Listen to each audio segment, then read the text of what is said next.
Adit tampak melamun saat naik kereta api. Dia duduk termenung di dekat jendela. Pemuda berumur 20 tahun itu sedang membayangkan wajah bahagia kedua orang tuanya. Karena Adit sebentar lagi akan diwisuda. Adit adalah anak dari pasangan suami istri Bu Arti dan Pak Parjono. Bu Arti yang merupakan penjual nasi kuning di pinggir jalan, dan Pak Parjono sendiri merupakan buruh pabrik garmen di Semarang. Meskipun dengan gaji yang pas-pasan, Bu Arti dan Pak Parjono bertekad keras untuk menyekolahkan anaknya ke jenjang yang lebih tinggi, dengan harapan kelak akan mendapatkan kehidupan yang lebih layak daripada kedua orang tuanya. Sebenarnya, Adit bukan satu-satunya anak Pak Parjono, karena dia dulu mempunyai anak perempuan, yaitu kakak Adit. Tapi, Allah telah memanggilnya saat usianya masih kecil. Mau tak mau, Aditlah yang kelak akan menjadi tumbuhan di hari tuanya. Tiba-tiba, lamunannya terhenti karena suara klakson kereta api, yang artinya Adit telah sampai di kota tempat asalnya.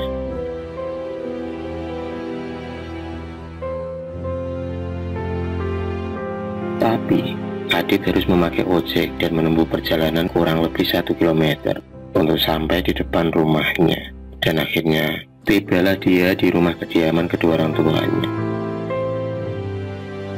Tapi, dia dikagetkan dengan banyak orang yang berkerumun di depan pintu.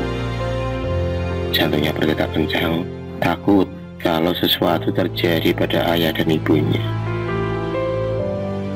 Sambil berlari, Adit bertanya kepada warga dan juga kepada Pak RT yang dari tadi menunggu di depan pintu.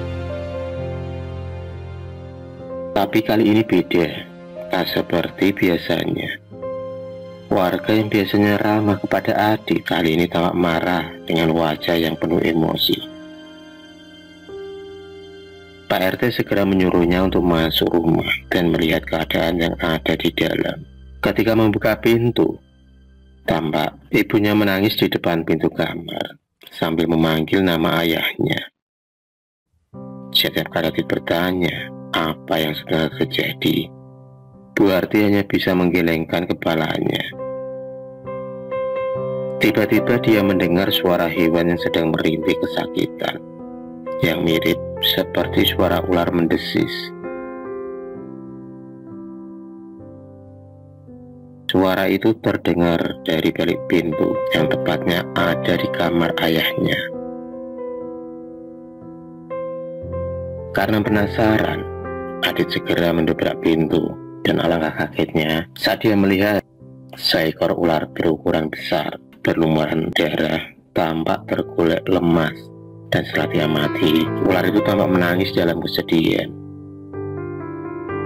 Adit tampak bingung mundar-mandir ke sana kemari. Ia tak mengira kepulangannya kali ini berubah menjadi kesedihan yang mendalam. Adit pun memutuskan untuk bertanya kepada Pak RT yang sedari tadi berdiri di depan pintu bersama warga yang lain. Jam menunjukkan pukul 10 malam. Pak RT bercerita kalau tadi ada salah satu warganya tak sengaja melihat ular dan menembaknya. Ular itu terlihat lari merayap ke arah rumah Pak Parjono dan menghilang di depan pintu. Pak RT pun juga menambahkan kalau ular yang ditemui Adit di dalam rumahnya Kalau nanti berubah wujud menjadi manusia, berarti itu adalah manusia yang telah mengabdi pada setan yang ingin kaya secara instan, atau bisa dibilang mengambil pesugihan. Setelah mendengar perkataan Pak RT, Adit segera menuju ke kamar ayahnya yang disertai warga yang ikut penasaran. Dan alangkah kagetnya Adit setelah melihat ular yang tadinya temui berubah menjadi Pak Parjono dengan tubuh yang penuh luka dan berlumuran darah. Pak Parjono menangis memeluk tubuh Adit sebelum dia akhirnya meninggal. Setelah pagi harinya, Pak Parjono segera dimakamkan di TPU setempat. Malam pun tiba. Ketika mau diadakan acara tahlilan, tiba-tiba Adit melihat wanita cantik memakai kemben tapi berbadan ular. Tampak sosok itu membawa serta bapaknya. Adit berkali-kali mengusap matanya karena apa yang telah dia lihat. Ya seperti mimpi. Hingga hari ke-7, malam terakhir di acara tahlilan, saat warga khusus sedang mengaji, tiba-tiba warga dikagetkan dengan ular yang mendesis hadir di tengah-tengah mereka. Sontak saja warga berhamburan keluar sambil ketakutan. Keesokan paginya, setelah dirasa ibunya mulai tenang, Adit mencoba bertanya tentang kejadian apa yang sebenarnya telah terjadi pada keluarganya. Sambil duduk di sofa, Bu Harti menceritakan kepada Adit, beberapa bulan yang lalu, Pak Parjono di PHK dari pabrik garmennya di tempat ia bekerja. Pabrik terpaksa memberhentikan sebagian karyawannya karena sepinya orderan dari luar negeri. Bahkan, pabrik itu mulai bangkrut. Mau tak mau harus mengurangi karyawan termasuk Pak Parjono. Tak hanya itu, berarti juga tak kalah memprihatinkan. Omset penjualannya turun secara drastis. Perekonomian pun mulai morat-marit. Tak ada pemasukan sama sekali. Ditambah biaya kuliah Adit yang cukup tinggi, di mana Adit membutuhkan untuk biaya skripsi. Bu Harti dan Pak Parjono tak menceritakan soal perekonomian mereka kepada Adit agar tak mengganggu belajarnya yang sebentar lagi ujian skripsi. Hingga pada suatu sore, Pak Parjono merenung di bawah pohon dekat pasar. Tiba-tiba, dia dikagetkan dengan seseorang. Sebut saja namanya Mbah Mojo. Sambil menawarkan sebatang rokok, Mbah Mojo tahu kalau Pak Parjono sedang dihimpit hutang dan keuangan yang menipis. Perbincangan pun dimulai.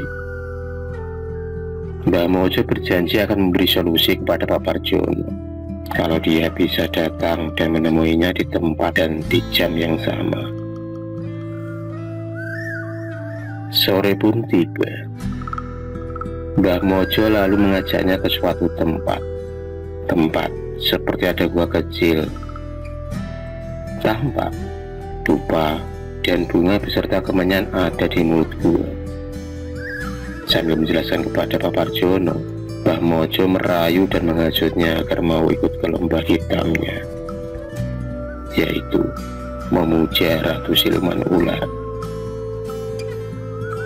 Pak Parjono akan mendapatkan harta yang melimpah dan tak akan ada masalah lagi dalam perekonomian.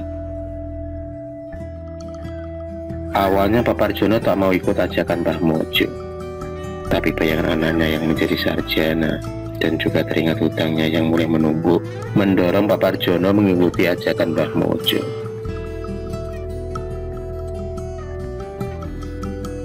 Hingga Mbah Mojo mengajukan syarat yang dimana Pak Parjono harus mempersembahkan kepala kambing setiap bulan purnama. Syarat yang kedua, Pak Parjono harus mau bersetubuh dengan Ratu Siluman Ular setiap malam Jumat Kliwon. Dan yang terakhir, adalah menumbalkan anak kandungnya sendiri untuk persembahan kepada Ratu Siluman Ular. Persyaratan pun disetujui Pak Parjono. Syarat pertama dilaksanakan dengan baik malam itu, dan keesokan paginya dia mendapati lemari bajunya nyata tampak uang bertumpukan. Pak Parjono tampak kegirangan, tapi dia masih merahasiakannya kepada Bu RT istrinya. Hingga suatu malam, tepatnya malam Jumat Kliwon, Bu RT merasa ada yang aneh, karena malam itu Bu RT tak diperbolehkan masuk ke dalam kamar. Bu RT yang masih tidur di ruang tamu tiba-tiba terbangun karena suara desisan yang berasal dari kamarnya. Karena curiga, Bu RT mengintip dari lubang, dan alangkah terkejutnya Bu RT mendapati suaminya telah bersetubuh dengan wanita berkepala manusia bertubuh ular. Tampak Bu RT lebih memilih untuk berdiam diri di ruang tamu. Dia masih tak percaya tentang apa yang telah dia lihat. Keesokan paginya, ia memberanikan diri untuk bertanya kepada suaminya. Setelah ia mendengar penjelasan dari Pak Parjono, Bu RT hanya bisa menangis. Dia mencoba menyuruh suaminya untuk menghentikan perbuatannya itu. Tapi Pak Parjono telah dibutakan dengan uang dan kesenangan duniawi. Pak Parjono menolak keras permintaan istrinya itu. Hingga tiba syarat yang ketiga, yaitu mengorbankan anak kandungnya sebagai tumbal. Ini adalah syarat yang paling berat bagi Pak Parjono. Pak Parjono sangat sayang kepada anaknya itu. Dia melakukan semua ini semata-mata demi kesuksesan anaknya. Pak Parjono memelas dan memohon agar tumbalnya bisa digantikan dengan orang lain. Tapi sang ratu menolak dan mengancam akan mengambil semua hartanya. Hingga berminggu-minggu, Pak Parjono belum juga mempersembahkan anak kandungnya kepada sang ratu ular. Ratu ular pun murka dan mengubah tubuhnya menjadi ular besar. Ular itu pun lalu pulang melewati jalan desa. Hingga tak sengaja ada warga yang telah menembak tubuhnya dengan senapan. Mendengar cerita itu, Adit merasa sedih. Dia tak mengira perjuangan ayahnya selama ini, tapi jalan yang dipilih ayahnya itu salah dan tak dibenarkan oleh ajaran manapun.